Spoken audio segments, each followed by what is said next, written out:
بسم اللہ الرحمن الرحیم۔ میں سوچتا ہوں کہ مسلمان،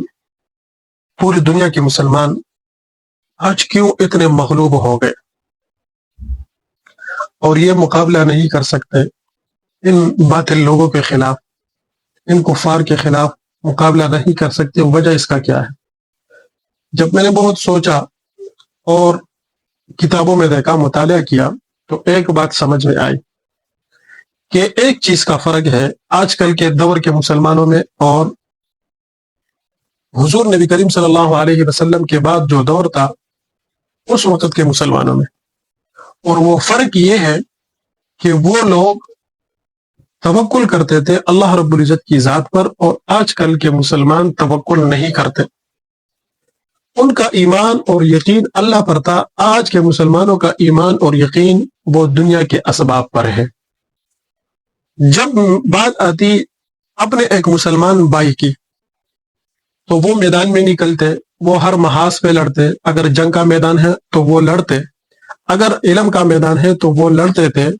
اسی طرح جو بھی میدان ہوتا وہ آگے نکل کر وہاں پر وہ لڑتے تھے اپنے مسلمان بھائی کے لیے۔ حالانکہ ان کے پاس نہ ہتھیار ہوتا، نہ ان کے پاس زیادہ مال تھا، نہ ان کے پاس اور اسباب تھے جس کے ذریعے وہ لڑتے، بس وہ اللہ کی ذات پر توکل کر کے میدان میں نکل جاتے تھے۔ آج کے دور میں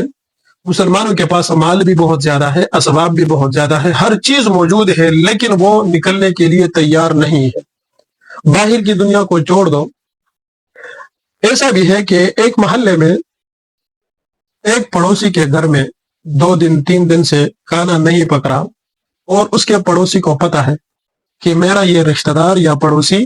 اس کے گھر میں 2-3 دن سے کھانے کا کوئی انتظام نہیں ہے، لیکن پھر بھی یہ اس کا خیال نہیں کرتا، پھر بھی یہ اس کا پوچھتا نہیں ہے، اس کے ساتھ کچھ مدد نہیں کرتا۔ تو جب آپ اپنے مسلمان بھائی کے ساتھ مدد کرنے کے لیے تیار نہیں ہے تو پھر اللہ رب العزت آپ کا مدد کیسے کرے گا؟ اللہ رب العزت آپ کو اور آپ کی قوم کو اللہ رب العزت کیسے اٹھائے گا؟ کیسے اللہ رب العزت آپ لوگوں کو غالب کر دے گا؟ ہماری فکر، ہماری سوچ وہ محدود ہو گئی، ہمارا سینہ وہ تنگ ہو گیا، ہماری ذہن وہ تنگ ہو گئی، حالانکہ جو سوچ اور فکر ہمیں حضور نے دی ہے وہ بہت وسیع اور بہت لمبی اور گہری فکر ہے۔ جب انسان وہ سوچ اور وہ فکر اپنا لیتا ہے تو پھر ان باتوں کا کوئی ویلیو ہی نہیں رہتا کہ میرے ساتھ فلاں رشتہ دار نے ایسا کیا، فلاں نے میرے اوپر سلام نہیں کیا، فلاں نے میری عزت نہیں کی، فلاں نے میری طرف دیکھا نہیں، ان باتوں کا ویلیو ختم ہو جاتا ہے۔ پھر اپنی ذات کے متعلق انسان نہیں سوچتا، پھر وہ امت کے متعلق سوچتا ہے، پھر وہ تمام انسانیت کے لیے سوچتا ہے۔ پھر یہ بات میٹر نہیں کرتی کہ میرے بدن پر کپڑے اچھے ہیں یا برے ہیں، پھر یہ بات میٹر نہیں کرتی کہ میں نے کھانا اچھا کھایا ہے یا برا کھایا ہے، یا کھایا بھی یا نہیں کھایا۔ ان باتوں کا بالکل کوئی ویلیو نہیں رہتی، بلکہ وہ پھر مسلمان بھائیوں کے لیے، اپنے قوم کے لیے، اپنے محلے والوں کے لیے، اپنے لیے نہیں بلکہ ان کے لیے پھر وہ لڑتا ہے۔ اور یہی صفت اللہ رب العزت نے ہر مسلمان میں رکھی ہے، کیونکہ اللہ رب العزت قرآن میں فرماتا ہے کہ ہم نے ان کو بھیجا ہے زمین پر اپنا خلیفہ بنا کر۔ تو خلیفہ بننا یہ بہت بڑا اعزاز ہے، یہ بہت بڑا مرتبہ اور مقام ہے جو اللہ نے ان کو دیا ہے، لیکن انہوں نے اپنا مرتبہ اور مقام کو چھوڑ دیا تو اللہ رب العزت نے ان کو ذلیل اور رسوا کر دیا۔ آج ہم توکل نہیں کر پا رہے اللہ رب العزت پر۔ اس فکر کو چھوڑنا ہے اور اپنی فکر بدلنی ہے، اپنی سوچ بدلنی ہے، اور اس سوچ کے ساتھ زندگی گزارنی ہے جو سوچ ہمیں حضور صلی اللہ علیہ وسلم نے دی تھی۔ یعنی یہ حسد ایک ایسا عمل ہے کہ اس نے پوری انسانیت کو تباہ و برباد کر دیا، اور بالخصوص مسلمانوں کو بہت زیادہ نقصان پہنچایا۔ وہ لوگ آپس میں نہیں لڑتے بلکہ انہوں نے ہمیں آپس میں لڑوایا۔ ایک سگا بھائی ہوگا، سگی بہن ہوگی، سالوں سے وہ آپس میں باتیں نہیں کرتے، وجہ پوچھو تو وجہ کوئی بھی نہیں ہوگا، یا مال کی وجہ سے ہوگا، یا جائیداد کی وجہ سے ہوگا، یا کوئی اور معمولی سے وجہ ہوگی، ان کی وجہ، اس وجہ سے وہ آپس میں باتیں نہیں کریں گے۔ یا رشتہ دار ہوں گے، ان کے ساتھ وہ قطع تعلق ہوگی، آپ اس کی وجہ پوچھو گے تو وہ کوئی ایسی بات نہیں ہوگی کہ انسان کہے کہ اس وجہ سے رشتہ ختم کرنا چاہیے۔ حالانکہ اللہ کا رسول فرماتے ہیں کہ مسلمان کی یہ صفت ہے کہ جب وہ کسی کے ساتھ تعلق قائم کرتا ہے تو وہ بھی اللہ کی رضا کے لیے قائم کرتا ہے، اگر وہ تعلق توڑتا ہے تو وہ تعلق توڑنا بھی اللہ کی رضا کے لیے ہوگا، پھر وہ اللہ کی رضا اس میں کیسے شامل ہوگی؟ اگر آپ نے کسی کے ساتھ تعلق توڑنا ہے تو ان کی بد اعمالوں کی وجہ سے، ان کے بد کردار کی وجہ سے، اور وہ کردار جو وہ کرتا ہے نفرت اس سے کرنا ہے، اس انسان سے نہیں کرنا،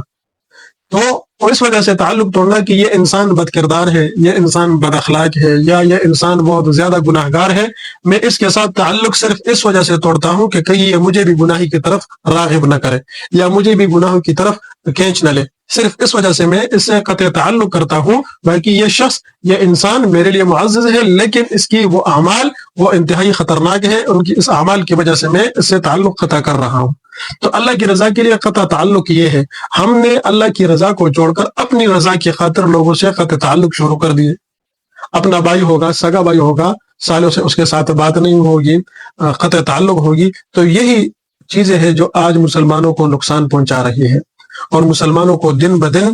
مغلوب کر رہی ہے۔ اور وہ چند لوگ جن کی تعداد بھی کم ہے، جن کی طاقت بھی کم ہے، جن کی وہ ہر لحاظ سے مسلمانوں سے کمزور ہے، وہ آج مسلمانوں کے اوپر غالب آ چکے ہیں اور مسلمانوں کو توڑنے کی کوشش کر رہے ہیں اور مسلمانوں کو ختم کرنے کی کوشش کر رہے ہیں۔